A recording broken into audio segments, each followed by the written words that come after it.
Hello সবাইকে, কেমন আছো সবাই? আশা করছি সবাই ভীষণ ভালো আছো। আর আমিও কিন্তু ভীষণই ভালো আছি। আজকে তোমাদের সঙ্গে শেয়ার করব নতুন একটা রেসিপি, আর সেটা হচ্ছে কচুর লতি।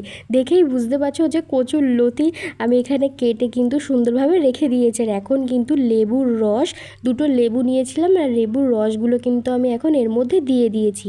লেবুর রসটা দিয়েছি তার একটাই কারণ, মানে যাতে আমি যখন এখানে মাখাচ্ছি যাতে আমার হাতটাও না চুলকোয়, আর যখন আমরা খাবো তখনও যেন মানে গলা যাতে না চুলকায়। তো সেই জন্যই কিন্তু, মানে মুখ যাতে না চুলকায়, তো সেই জন্যই কিন্তু আমি এখানে লেবুর রসটা ব্যবহার করেছি।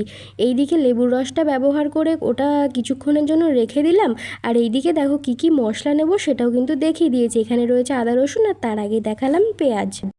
আর এখানে দেখো পাকা পাকা কিছু লঙ্কা আমি এখানে রেখে দিয়েছি, এগুলোও কিন্তু বেটে নেব।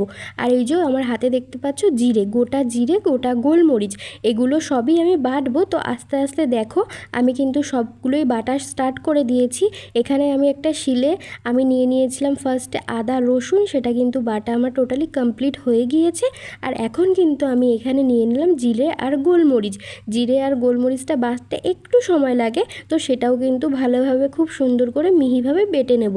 তো তারপরে দেখো আমি এখানে নিয়ে নিয়েছি পেঁয়াজটাও কিন্তু সুন্দর করে বেটে নেব। পেঁয়াজটা না খুব বেশি বাটার প্রয়োজন নেই, একবার দুবার বাটলে যতটুকু হবে ততটুকুই যথেষ্ট, কারণ পেঁয়াজটা খুব বেশি মিহি করে বাটার প্রয়োজন নেই।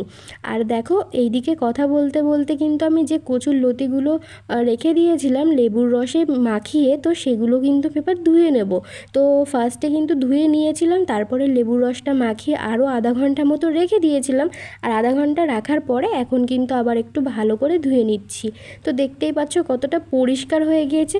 আর কচুর লতি কাটার সময় কিন্তু হাতটাও একটু কালো হয়ে যায়, তো তোমরা লেবু মেখে নেবে। তো যখন আর কি কচুর লতিতে যখন লেবুটা লাগাবে তখনই কিন্তু অটোমেটিকলি তোমার হাতটাও কালো আর থাকবে না। তো দেখতেই পাচ্ছ যে কচুর লতিগুলোও কিন্তু কত সুন্দরভাবে ভালো করে ধুয়ে নিচ্ছি, আর অনেকটাই কিন্তু পরিষ্কার হয়ে গিয়েছে। আর যেটা তোমাদেরকে বললাম, ফার্স্টে কিন্তু ধুয়ে নিয়েছিলাম পরিষ্কার করে কাটার পরে, তারপরে কিন্তু আবারও লেবুর রসটা যেহেতু দিয়েছি তো আরেকটু ভালো করে ধুয়ে নিলাম। আর এই জিনিসটা করলে কিন্তু তোমার কোনো রকম কাটার সময় হাতও তো যেটা বলছিলাম, মানে কচুর লতিতে তুমি যদি আধা ঘন্টা মতো লেবুর রসটা মাখিয়ে রাখতে পারো তাহলে কিন্তু কোনো রকম হাত চুলকাবে না কাটার সময়। আর এদিকে দেখো যেসব মশলাগুলো তোমাদেরকে দেখিয়েছিলাম সেগুলো কিন্তু বেটে এখানে রেখে দিয়েছি। এখানে ছিল লঙ্কা বাটা, পেঁয়াজ বাটা, আদা রসুন বাটা, আর এখানে কিন্তু জিরে গোলমরিচ বাটা। তো মশলাগুলো তো সবই দেখিয়ে দিলাম। এবারে কিন্তু আমি যে জিনিসটা করব সেটা তোমাদেরকে দেখাচ্ছি, আর এটা ভালো করে দেখতে থাকো।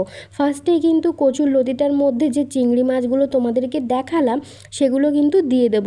মানে এই যে সব কিছু দিয়ে আমি কিন্তু ভালো করে একটু মিশিয়ে মানে ম্যারিনেট করব এটাই। তো দেখো কচুর লতিতে চিংড়ি মাছগুলো দিয়ে দিলাম। এবারে কিন্তু আস্তে আস্তে মশলাগুলোও দিয়ে দেবো। তো এখানে দিয়ে দিলাম জিরে গোলমরিচ বাটা, তারপরে দিয়ে দিচ্ছি আদা আর রসুন বাটা, আর এখানে দিয়ে দিলাম কাঁচা পাকা যে লঙ্কাগুলো ছিল সেই লঙ্কাগুলো। তো সব কিছুই দিয়ে দিয়েছি। আর এখন কিন্তু যেটা দিতে বাকি ছিল সেটা হচ্ছে পেঁয়াজ বাটা। পেঁয়াজটা ফার্স্টেই বলেছিলাম খুব বেশি মিহি করে বাটার কোনো প্রয়োজন নেই, তো সেই জন্য কিন্তু খুব বেশি মিহি করে আমি বাটিনি, দেখতেই পেলে। তো পেঁয়াজটাও দিয়ে দিয়েছি। আর এবারে কিন্তু পরিমাণ মতো আমাকে দিতে হবে নুন হলুদটা তো দিতেই হবে, তো সেই জন্য কিন্তু পরিমাণ মতো আমি এখানে নুন দিয়ে দিলাম। আমি কিন্তু অনেক রকমভাবেই লতি আগে রান্না করেছি, আর এটা কিন্তু একদম অন্য রকমভাবে তোমাদের সঙ্গে ট্রাই করছি, তাই তোমাদের সঙ্গে কিন্তু আমি এই জিনিসটা শেয়ার করলাম। তো দেখো হলুদও দিয়ে দিলাম পরিমাণ মতো। আর হ্যাঁ, এখানে আরেকটা জিনিস যেটা দেব সেটা হচ্ছে কাঁচা সর্ষের তেলটাও কিন্তু আমি বেশ খানিকটাই দিয়ে দিলাম। আর এখন দেখো আমি এটাকে ভালো করে মিশিয়ে নেব। হ্যাঁ, আমরা যেরকম মাংস ম্যারিনেট করি ঠিক সেরকমই, তোমরা ঠিকই ধরেছো, মানে মাংসর মতনই কিন্তু একটা বীভৎস সুন্দর টেস্ট আসবে। তো সেই জন্য কিন্তু আমি এই সব জিনিসগুলো একসঙ্গে ভালো করে ম্যারিনেট করে নিচ্ছি। তো দেখো কত সুন্দরভাবে মাখিয়ে নিচ্ছি। তো হাত দিয়েই মাখালাম, কারণ না হলে ভালো করে ঠিকঠাকভাবে মাখানো যাবে না। তো সেই জন্য কিন্তু বেশ অনেকটা সময় নিয়ে প্রায় 5 মিনিট ধরে আমি কিন্তু খুব সুন্দরভাবে এইভাবে কিন্তু আমি মাখিয়ে নিচ্ছিলাম। তো দেখতেই পাচ্ছ কত সুন্দরভাবে মাখিয়ে নিচ্ছি।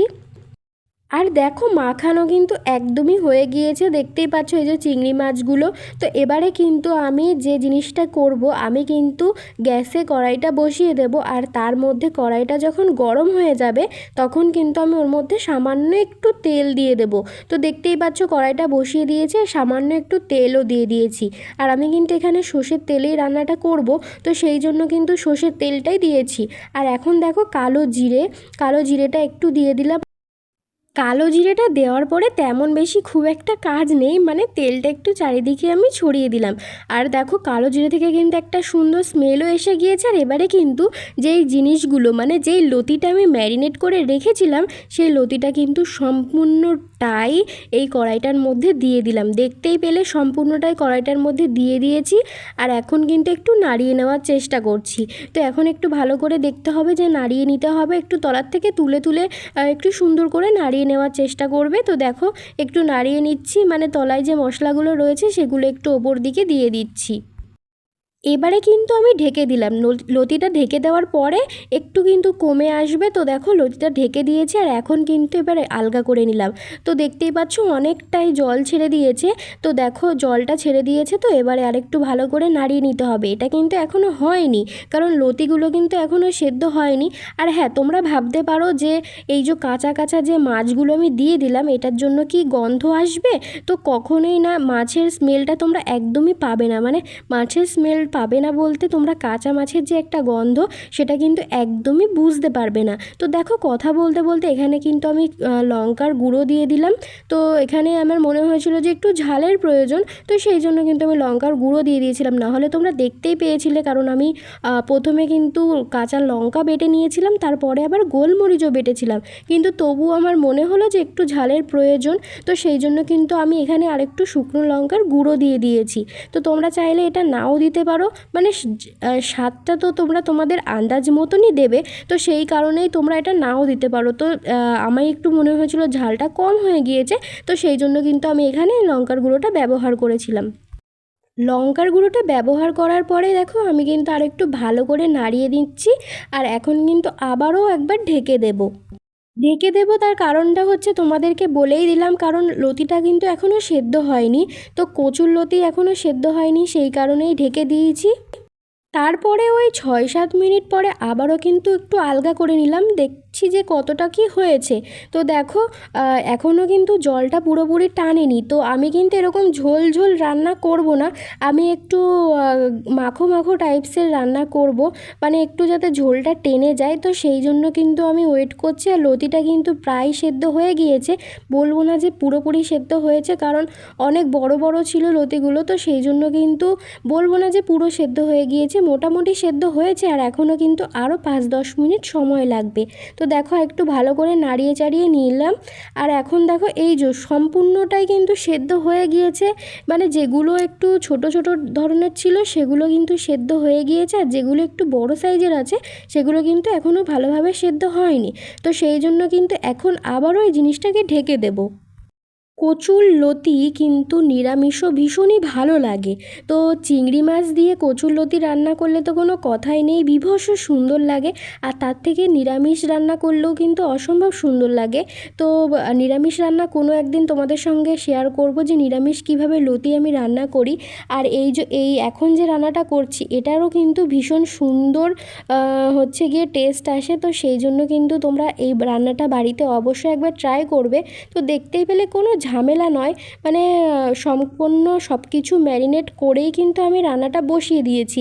এরপরে কিন্তু কোনো রকম আর কোনো কিছু ঝামেলা নেই। তো সেই জন্যই বলছি, এত সহজভাবে যখন তোমাদের সঙ্গে শেয়ার করলাম রান্নাটা, তো বাড়িতে কিন্তু একবার অবশ্যই ট্রাই করবে। আর হ্যাঁ, চিংড়ি মাছের যে কাঁচা গন্ধ সেটাও একদমই থাকবে না, কারণ আমি সম্পূর্ণ মশলাগুলো যেহেতু ওর গায়ে মাখিয়ে নিয়েছি, তো সেই জন্য কোনো আষ্টে গন্ধ বলো কোনো কিছুই থাকবে না। আর লেবুর রসটা তো কচুর লতিতে দিয়েইছিলাম, সেই জন্য খাওয়ার সময়ও কিন্তু কোনো রকম গাল চুলকাবে না। তোমাদের সঙ্গে কথা বলতে বলতে কিন্তু আমি ঢাকনাটা অনেকক্ষণ আগেই আলগা করে ফেলেছি। তো দেখো, জলটা কিন্তু অনেকটাই টেনে গিয়েছে, আর আমি কিন্তু এরকম পজিশানেই লতিটাকে নামাবো। তো তার আগে কিন্তু তোমরা দেখবে যে নুন ঝাল সব কিছু ঠিক আছে কি না, সব কিছু চেক করেই কিন্তু তোমরা লতিটাকে নামাবে। তো দেখো একদমই রেডি হয়ে গিয়েছে, পাশ থেকে কিন্তু অল্প অল্প তেলও ছেড়ে দিয়েছে। তো এখন কিন্তু লতিটা একদমই রেডি। আর হ্যাঁ, তোমরা চাইলে কিন্তু এর মধ্যে একটু সর্ষে অ্যাড করতে পারো, মানে সর্ষে বাটা তোমরা ব্যবহার করতে পারো। আমার এখানে সর্ষে ছিল না, তো সেই জন্য কিন্তু আমি সর্ষে এখানে ব্যবহার করিনি। তো যেহেতু ভাপা, সেই জন্য কিন্তু তোমরা সর্ষে অল্প একটু ব্যবহার করতেই পারো। তো দেখো কতটা সুন্দর লাগছে, আর কতটা একটু মাখো মাখো টাইপসের হয়েছে।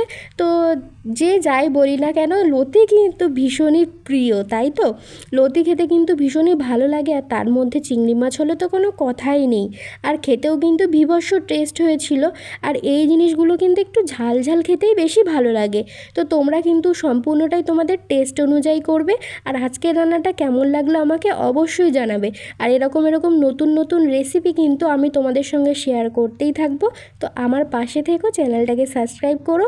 আর আজকের ভিডিওটা কেমন লাগলো কমেন্টে কিন্তু জানাতে একদমই ভুলবে না। তো আজকের মতো টাটা।